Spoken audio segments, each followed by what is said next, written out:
Oke baik, assalamualaikum warahmatullahi wabarakatuh. Halo semuanya, perkenalkan nama saya Yarika Madani, dengan NIM 217320002 dan kali ini saya akan mempresentasikan, mengenai tentang biodiesel di mana, masih memenuhi, tugas, pengelolaan perkebunan kelas 7A. Oke, langsung saja kita kepada materi. Untuk yang pertama, di sini ada biodiesel ya. Apa itu biodiesel ya? Seperti yang kita ketahui bersama ya teman-teman bahwa biodiesel itu adalah jenis bahan bakar yang diproduksi dari sumber-sumber alami, begitu seperti minyak nabati, kemudian juga seperti minyak hewani atau lemak gitu. Ini adalah bahan bakar alternatif ya yang digunakan sebagai pengganti diesel konvensional yang berasal dari minyak bumi. Jadi biodiesel itu memiliki beberapa keunggulan teman-teman, termasuk dari lebih ramah lingkungan, karena dia menghasilkan emisi gas rumah kaca ya, yang lebih rendah dan dapat diproduksi, dari sumber-sumber, yang dapat diperbaharui. Kemudian biodiesel ini itu biasanya digunakan dalam mesin diesel konvensional tanpa perlu perubahan besar gitu dalam, infrastruktur atau, kendaraan seperti itu. Namun perhatian perlu diberikan pada bahan baku yang digunakan untuk memproduksi si, biodiesel ini teman-teman, karena, mmm serta kita harus tahu bahwa, eee, dampak lingkungan dan sosial dari, produksi tersebut. Kelapa sawit, misalnya begitu ya, adalah salah satu sumber bahan, baku biodiesel yang umum digunakan di tempat, tapi memiliki isu-isu lingkungan terkait dengan, deforestasi dan juga hilangnya habitat. Nah, teman-teman, di sini kita akan, berbicara mengenai tentang biodiesel dari si kelapa sawit tersebut. Jadi berdasarkan penelitian yang telah dilakukan teman-teman, para ahli itu telah menyimpulkan, bahwa bahan bakar biodiesel itu memiliki sifat fisika dan kimia yang hampir sama dengan bahan bakar, diesel konvensional dan juga, memiliki nilai energi yang hampir setara tanpa melakukan modifikasi pada mesin diesel gitu teman-teman. Jadi penggunaan biodiesel di Eropa itu dilakukan dengan, apa ya, dia akan mencampur bahan bakar biodiesel dengan diesel konvensional gitu, dengan, perbandingan tertentu yang bertujuan untuk di mana, dia akan menjaga, namanya faktor teknis gitu pada mesin terhadap, produk baru, serta dia akan menjaga kualitas, si, bilangan tanah biodiesel yang harus, sama atau lebih besar 40 seperti itu. Nah, teman-teman, keunggulan lain dari, bahan bakar ini adalah, bahan bakar diesel fosil, dia tidak tergantung ya, karena tidak mengandung sulfur gitu, dia tidak mengandung sulfur, bebas dan memiliki gas, buangan dengan kadar pengotor yang, rendah teman-teman. Jadi, dapat, didegradasi gitu ya. Di sisi lain secara ekonomi, menguntungkan bagi negara, barat dan juga Eropa karena sumbernya itu tidak perlu diimpor gitu, seperti bahan bakar konvensional yang, sumber minyak nabati lainnya yang diolah itu menjadi biodiesel yaitu dengan, canola dan, eee, apa ya, bunga matahari seperti itu ya. Jadi biodiesel ini tuh merupakan bahan bakar yang terdiri dari campuran-campuran monoalkili ester, dari rantai panjang asam lemak yang, dipakai itu sebagai alternatif, bahan bakar ya, bahan bakar mesin, yang, diesel dan apa ya, dan juga terbuat dari sumber yang terbaharui seperti minyak nabati, misalnya, kelapa sawit, minyak sawit gitu ya, minyak sawit, minyak kelapa, minyak kemiri, minyak jarak, pagar, dan juga minyak berbagai, tumbuhan yang mengandung, trigliserida, yang mengandung, apa namanya, trigliserida gitu ya. Jadi biodiesel ini tergolong dari bahan bakar yang dapat diperbaharui ya teman-teman, karena diproduksi dari hasil pertanian. Seperti yang tadi saya katakan, jarak pagar, kelapa sawit, kedelai, jagung, kapas, dan juga itu bisa dari lemak hewan gitu.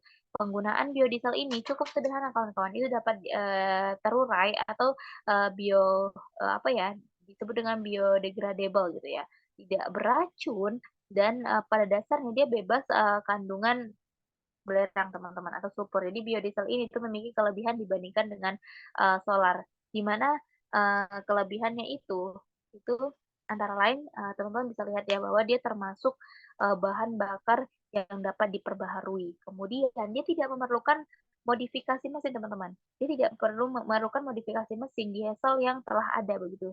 Tidak, apa ya, memperparah efek dari rumah kaca karena siklus karbon yang, terlibat, pendek begitu, teman-teman. Kemudian kandungan energi yang hampir sama dengan kandungan energi diesel ya, sekitar 80% dari, petroleum diesel begitu.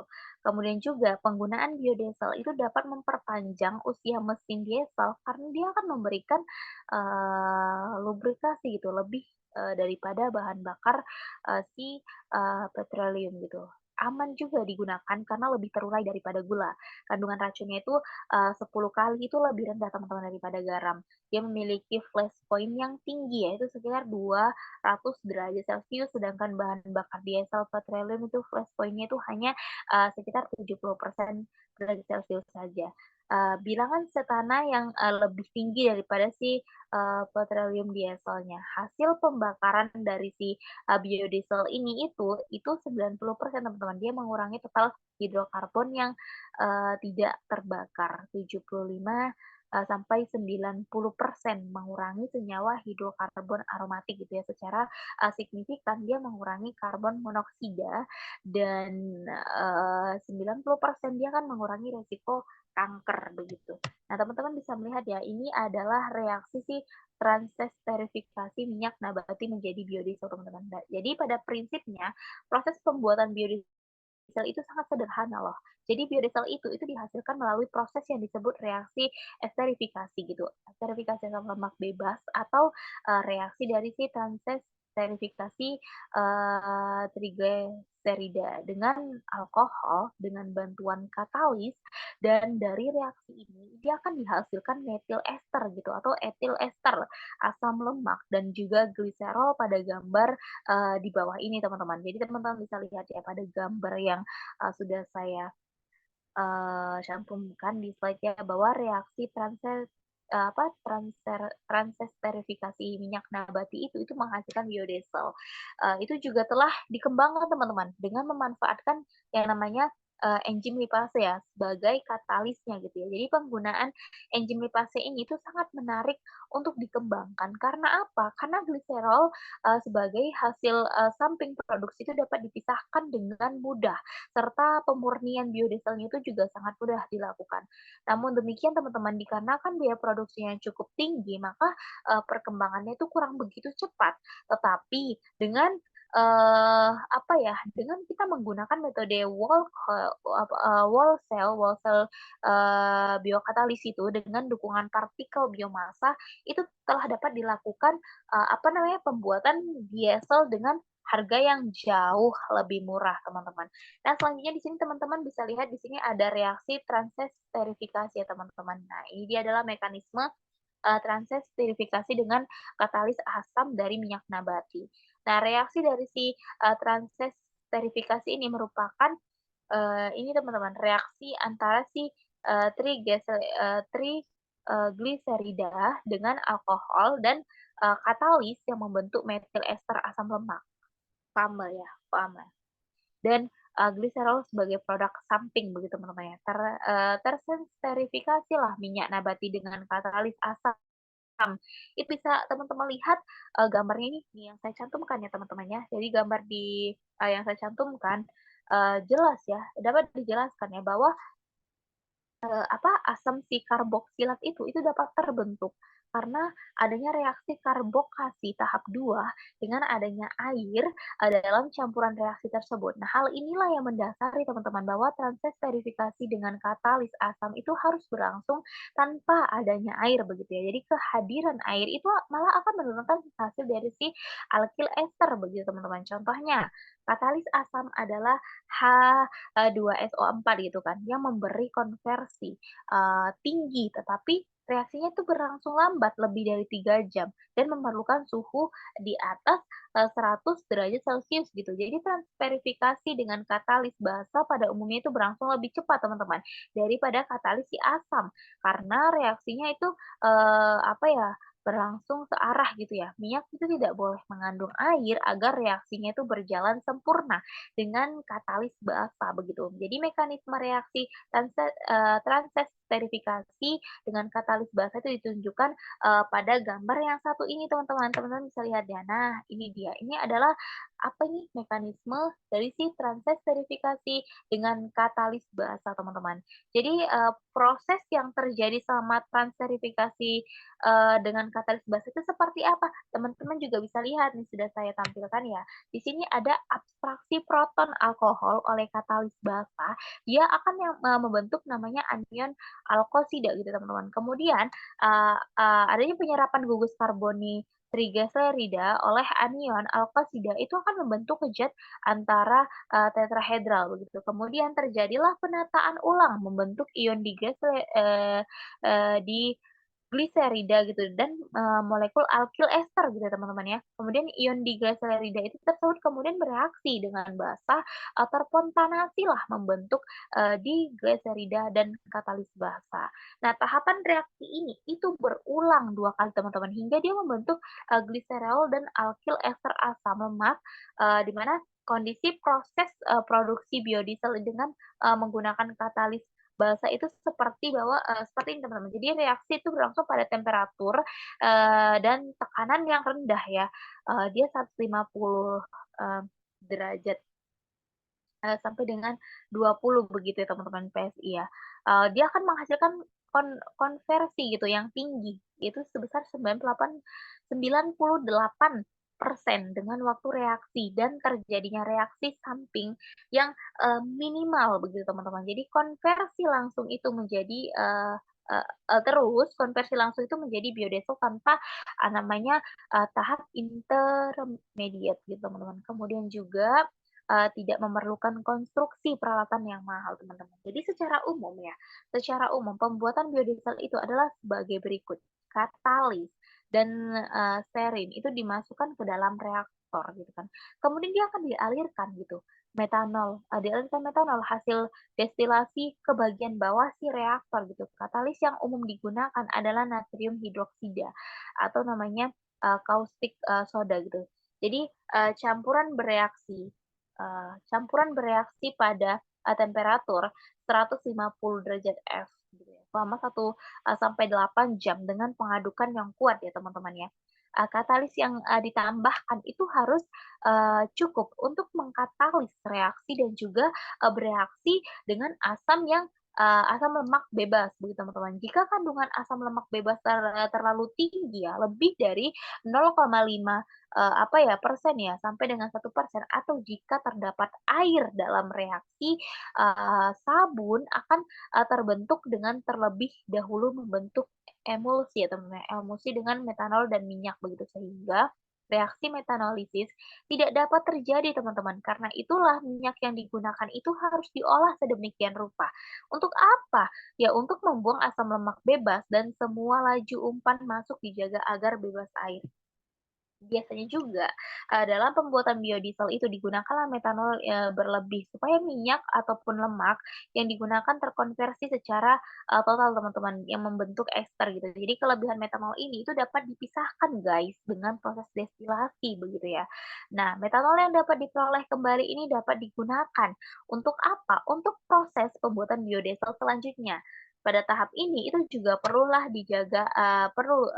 itu dijaga agar Agar apa? Agar air tidak terakumulasi ya pada alur pengeluaran si metanol tersebut. Nah, setelah reaksi, selesai teman-teman dan metanol itu telah dipisahkan, terbentuk 2 produk utama yaitu gliserol dan metil ester. Karena apa? Karena adanya perbedaan densitas gitu kan. Gliserol, 10 lbs per gal dan metil ester 7,35 begitu. Maka keduanya itu dapat terpisah secara gravitasi begitu teman-teman. Jadi gliserol itu terbentuk pada lapisan bawah sementara metil ester itu pada lapisan atas. Nah, kemudian faktor apa saja gitu yang mempengaruhi reaksi transesterifikasi?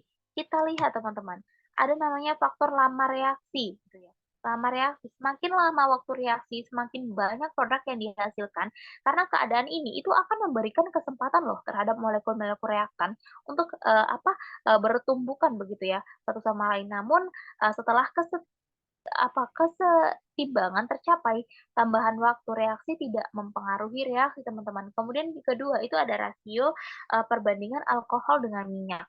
Nah, jadi, rasio molar antara alkohol dengan minyak nabati itu sangat mempengaruhi dengan, metil ya, metil ester yang dihasilkan. Jadi semakin banyak jumlah alkohol yang digunakan, maka konversi ester yang dihasilkan itu akan bertambah banyak, teman-teman. Perbandingan, dari si molar antara alkohol dan minyak nabati yang, biasa digunakan dalam, dalam proses industri untuk mendapatkan, produksi ya teman-teman, metil ester, yang, lebih besar begitu ya, lebih besar, 98%, beratnya adalah 6:1 teman. Yang ketiga ada jenis katalis. Nah, jadi, katalis adalah suatu zat yang berfungsi untuk mempercepat laju reaksi dengan menurunkan energi aktivasi ya, namun, tidak menggeser letak keseimbangannya, teman-teman. Jadi penambahan katalis itu bertujuan untuk mempercepat reaksi begitu ya, dan menurunkan kondisi operasi. Tanpa katalis reaksi, eee, reaksi itu reaksi transesterifikasi itu baru dapat berjalan, teman-teman, pada suhu di mana 250 derajat Celcius. Ketika reaksi itu selesai, kita akan, mendapatkan massa katalis yang sama seperti pada awal kita, tambahkan itu. Katalis yang dapat digunakan itu dapat berupa, katalis homogen atau heterogen gitu ya. Apa katalis homogen? Apa katalis heterogen? Nah, secara singkatnya, katalis homogen itu adalah katalis yang mempunyai fase sama dengan reaktan dan produk gitu. Katalis homogen itu yang banyak dia digunakan loh pada reaksi transesterifikasi adalah katalis basa atau alkali seperti kalium hidroksida dan juga natrium hidroksida NaOH begitu. Lalu katalis heterogen itu apa begitu? Karena katalis heterogen ini adalah katalis yang mempunyai fase yang tidak sama gitu teman-teman dengan reaktan dan produksi. Jenis katalis heterogen yang dapat digunakan pada reaksi transverifikasi itu adalah, CaO, MgO gitu kan. Jadi keuntungan menggunakan katalis ini tuh adalah mempunyai aktivitas yang tinggi, gitu. Kondisi reaksinya juga yang, ringan, masa hidup katalisnya yang, panjang biaya, katalisnya yang rendah, tidak korosif, ramah lingkungan, dan menghasilkan sedikit masalah, pembuangan teman-teman. Itu dapat dipisahkan dari, larutan, produksi sehingga dapat digunakan kembali, seperti itu teman-teman ya. Kemudian, di sini juga ada dia suhu ya. Jadi kecepatan reaksi transverifikasi itu mengikat pada suhu yang mendekati titik didih, teman-teman. Titik didih apa? Titik didih alkohol yang digunakan. Jadi suhu selama reaksi transverifikasi itu dapat dilakukan pada rentang suhu 30 sampai 65 derajat Celcius dan dijaga selama proses. Tergantung dari jenis minyak yang digunakan ya teman-teman. Jadi semakin cepat tumbukan antara molekul reaksi pengikat, atau energi yang dimiliki molekul, bisa mengatasi energi aktivasi dengan, kata lain perubahan suhu itu akan mempengaruhi probabilitas atau peluang molekul, dengan energi yang sama atau lebih tinggi dari energi aktivitas teman-teman. Nah, selanjutnya di sini ada pengadukan. Jadi, peningkatan kecepatan ya teman-teman ya. Jadi peningkatan kecepatan peningkatan kecepatan reaksi karena dengan, pengadukan itu akan mempercepat pergerakan molekul dan juga memperbesar peluang terjadinya tumbukan antara molekul, teman-teman. Pada awal reaksi, pengadukan berfungsi itu untuk mendorong terjadinya difusi antara minyak, sampai ke terbentuk, metil ester. Oke, kemudian ada lama pengadukan atau setting ya. Jadi lama waktu pengadukan itu berpengaruh pada proses transesterifikasi 2 tahap ya, yaitu, melakukan 2 kali proses transesterifikasi. Jadi pengendapan itu bertujuan untuk memisahkan, eee gliserol ya dan biodiesel. Waktu pengendapan metil ester itu akan mempengaruhi bilangan asam, teman-teman. Ketika pengendapan yang lebih lama, itu, diduga tingkat oksidasi, pada proses 2 tahap itu lebih tinggi daripada proses 1 tahap. Hal ini tuh mengakibatkan, bilangan asam itu menjadi, apa ya, menjadi, lebih tinggi gitu. Umumnya biodiesel cenderung, mudah untuk mengalami kerusakan oleh proses oksidasi dan hidrolisis ya pada waktu, penyimpanan gitu. Jadi pada waktu, penyimpanan karena adanya asam lemak tak jenuh yang merupakan, penyusun komposisi biodiesel. Kemudian ada kandungan air, teman-teman. Nah, kandungan air yang, berlebihan itu dapat menyebabkan sebagian reaksi itu dapat berubah menjadi reaksi sabun atau, savon savon savonifikasi ya, yang akan, menghasilkan sabun sehingga meningkatkan viskositas gitu ya, terbentuknya gel dan juga dapat menyulitkan, pemisahan antara si, gliserol, dan biodiesel. Lalu metanol, metanol itu apa gitu kan? Nah, teman-teman, jenis alkohol yang selalu dipakai pada proses verifikasi adalah metanol ya, metanol denatanol gitu. Metanol itu merupakan jenis alkohol yang paling disukai dalam, pembuatan biodiesel karena metanol CH3OH itu mempunyai keuntungan lebih, eee, mudah bereaksi atau lebih, stabil dibandingkan dengan etanol C2H5OH gitu. Karena metanol ini memiliki satu ikatan, karbon, sedangkan etanol itu memiliki 2 ikatan karbon, teman-teman, sehingga, lebih mudah ya untuk memperoleh, pemisahan gliserol dibanding dengan etanol. Lalu, itulah tadi dia sih metanol, teman-teman. Selanjutnya kita di sini ada pembuatan, biodiesel dari minyak nabati. Nah, bagaimana cara pembuatan biodiesel, dari minyak nabati seperti itu kan. Yang pertama ada namanya esterifikasi. Apa itu esterifikasi? Nah, minyak, lemak, mentah tak jarang mengandung asam lemak bebas dalam jumlah besar, benar nggak? Benar ya teman-teman ya, bahwa asam lemak bebas itu adalah asam lemak yang berada sebagai asam bebas tidak terikat sebagai, trigliserida begitu ya. Asam lemak, bebas itu dihasilkan oleh, proses hidrolisis dan juga oksidasi yang biasanya itu, bergantung dengan, lemak netral begitu teman-teman ya. Hasil dari si reaksi hidrolisis minyak sawit adalah gliserol dan ALB teman-teman. Jadi reaksi itu akan dipercepat dengan adanya faktor-faktor panas, air, kemasan, dan juga katalis enzim. Jadi semakin lama reaksi ini berlangsung, maka akan semakin banyak kadar ALB yang terbentuk. Gitu ya. Nah, selanjutnya di sini ada apa ya, transesterifikasi ya. Nah, ini adalah salah satu, proses di mana, pembuatan biodiesel yang penting gitu ya, paling, banyak digunakan dalam industri, adalah transesterifikasi minyak nabati. Nah, transesterifikasi, adalah reaksi itu antara triglycerida gitu ya teman-teman ya, dan alkohol yang menghasilkan gliserol bebas, dan ester alkil asam gemuk. Yang, pertama itu kali dilakukan pada tahun 1893 oleh ilmuwan gitu teman-teman. Yang pertama, G. Patrick dan juga Edufy gitu ya. Sorry. Nah, transterifikasi itu adalah penggantian gugus alkohol dari ester, dengan alkohol lain gitu teman-teman. Nah, selanjutnya kita akan, langsung aja ya kepada kepencucian gitu. Jadi tujuan dari, permurnian biodiesel, ester metil asam lemak itu adalah untuk, yang mana dia akan menghilangkan sisa katalis.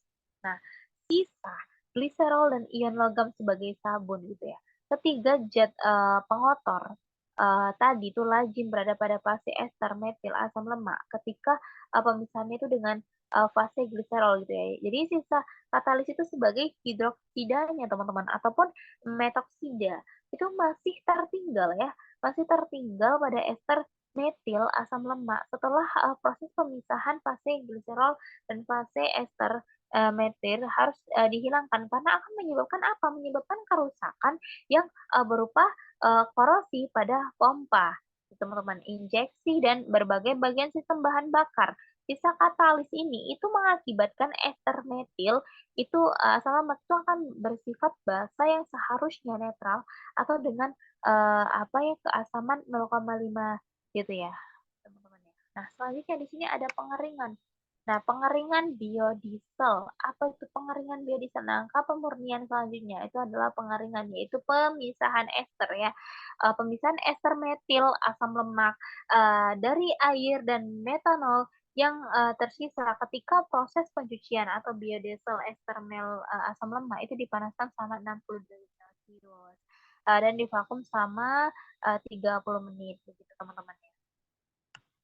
Nah, di sini ada juga nih sifat-sifat dari si bahan bakar mesin diesel. Yang pertama ada viskositas. Apa viskositas? Viskositas itu adalah kekentalan, merupakan sifat intrinsik fluida yang menunjukkan apa?